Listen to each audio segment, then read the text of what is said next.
Welcome to the Deep Dive. Today we're heading to a really dynamic corner of Southeast Asia, Kota Kinabalu. You'll hear it called KK. It's the capital of Sabah in Malaysian Borneo. And when you look at KK on a map, you see it's a nexus point. You've got the South China Sea right there. But it's also backed by these incredible rainforests and mountains. So it's geographically stunning, but it's also one of Malaysia's fastest growing cities. And that tension is exactly why we're here. We've got a great mix of sources, some academic studies on tourism, some vivid travel guides. Our mission is to really unpack KK's strategy for handling its tourism boom, especially with backpackers. And at the same time, we're going to explore the culture, the history, and the amazing food that makes the city so unique. Right. And to understand the strategy, you have to understand who they're trying to attract. The sources focus on backpacker tourism. So these are, budget-conscious travelers. They tend to stay longer, travel independently, and use places like hostels. But that profile is changing, isn't it? It's not just the classic image anymore. The sources mention something called a flashpacker. Precisely. A flashpacker is still budget-aware, but they're not sacrificing comfort or technology. They expect good Wi-Fi, maybe slightly better accommodation, and critically, they rely on digital services for planning and navigation. They have money, they just want value. And while they bring a lot of economic benefits, if that growth isn't managed, you get some serious negative impacts. What are the big risks that the research points to? Well, the academic work is pretty clear. Unmanaged tourism can lead to resource exploitation, environmental damage, overcrowding. It really hits the quality of life for locals. So to counter this, the thinking is you need a three-part framework. Balance the economic gains with social, environmental, and economic development strategies. Okay, let's break that down. We've got a study that actually surveyed 228 backpackers in KK, asking them what needs fixing. Starting with that social pillar, what was the number one issue for them? Transportation. By a mile. A full 55% of respondents said the top priority was improving public transport, and not just more buses, but services really tailored to international visitors. 55%, wow, that's a huge majority. So what was the problem? Is it just capacity, or is it about information? It's mostly information and convenience. They found clear route maps, reliable schedules, transparent pricing, especially in English, was just missing. And if you can't trust the bus schedule, you end up taking a more expensive taxi, which just blows your budget. Right, so that's the physical infrastructure. What was the next biggest hurdle?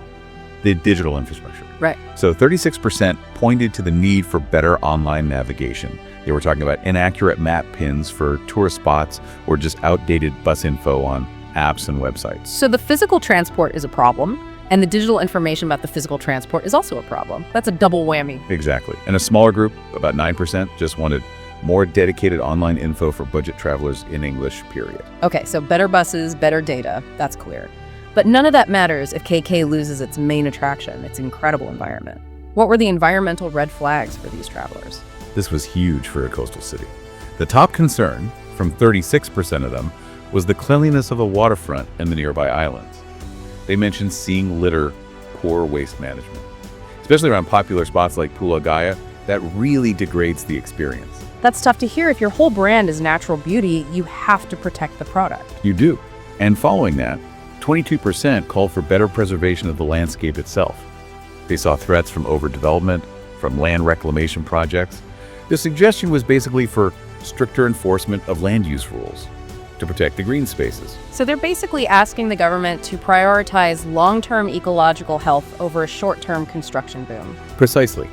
And then 18% focused on practical management, making sure popular sites are well maintained, that crowds are managed, and that local communities are involved.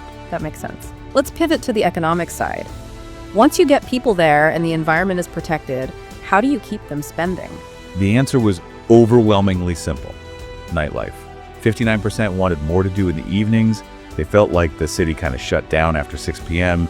They wanted more diverse venues, live music, places to go and spend their money later into the night. Diversify after sunset. Got it. And for daytime activities, 27% said that local businesses should really focus on activities that reflect the local culture. Think educational tours, outdoor adventures that use local knowledge, that kind of thing. Monetize authenticity. Which is a perfect bridge to the culture itself. I mean, Sabah has over 30 ethnic groups. The Karazendusun, the Bajau, the Murit. And that history is alive today. The Cuisine community, for example, celebrates the Kalimantan or Harvest Festival every May. It's a huge spectacle with traditional dances like the sumazao. The sumazao, that's the one with the slow, graceful arm movements, right? Like birds in flight. Yeah, it's a dance of gratitude. But then you contrast that with the Murit people's Magunatip dance. That is high energy, high risk. It's the famous bamboo dance where dancers have to step between these rapidly clapping bamboo poles, a real test of agility. From high energy dance to high flavor food. This is where KK really shines. It's this mix of Malay, Chinese, and indigenous Sabahan flavors. Where do we even start? We have to start with something unique, Sinulao Bakas. It's a traditional Kata dish of smoked wild boar. It's smoky, it's savory, usually served with a really spicy dipping sauce. It speaks directly to the jungle traditions of the area. Smoked wild boar. Okay, you won't find that everywhere. But for something a little more common, KK is famous for its noodle dishes. World class. You have to try Nju chap, which is beef noodles. The key is the broth. It's clear but so sweet and savory. And it comes loaded with tender beef slices, beef balls, tendon, tripe. Just amazing depth of texture. That sounds incredible. And what about the other one, the one with the dramatic name, Seng Yukmi raw pork noodles? The name is dramatic, yeah. But it just refers to how fresh the pork is. It's thinly sliced and then just barely blanched in hot broth right before you eat it. The local favorite style is called Kon Lao Mi. That's the dry version. So describe that. How does it work? Okay, so the noodles are tossed in this rich mix of dark soy sauce and lard. They're served on a plate. And then you get a separate bowl with the hot, savory broth, the blanched pork slices, meatballs, and organs. You eat them together. A bite of noodle, a sip of broth. Wow. But for the true indigenous experience, we have to talk about ambuyat. Yes, ambu. It's this sticky, starchy dish made from the sago palm. The texture is like glue, so you can't use a fork. You have to use a special bamboo utensil called a chandas to twirl it up, dip it in a savory fish soup, and then you swallow it. You don't chew it. A whole cultural practice just to eat the meal. That's fascinating. It really is. And to wrap up the history, you have to remember that KK, or Jesselton as it was called, was almost completely destroyed in World War II. But a few key buildings survived. The most famous is probably the Atkinson Clock Tower. Built in 1905, it's the oldest wooden structure left in Sabah, a real symbol of resilience. That and the Sabah Tourism Board building, which used to be the post office, they're like these physical anchors to the city's past. There's one cultural site that is just on another level of intensity, the Monsopiad Heritage Village. Right. This place is dedicated to the legacy of Monsopiad, a legendary Katazandusan warrior from about 300 years ago. The stories say he was a fierce protector of his village from bandits. But there's a very dark side to the story, isn't there? The House of Skulls. Yes. The village has a traditional house where they display the 42 skulls of the enemies he killed. It's a powerful and honestly a pretty grim piece of history. And what's so complex is that the story goes he was eventually killed by his own people because his rage became uncontrollable.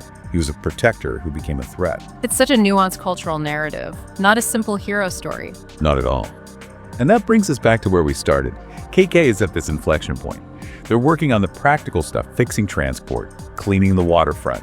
They're trying to balance the economic benefits of tourism with real long-term sustainability. It's a city with so much depth. You can be talking about strategic tourism plans one minute, and the next you're diving into a bowl of Nju chap or learning about the warrior Monsopiad.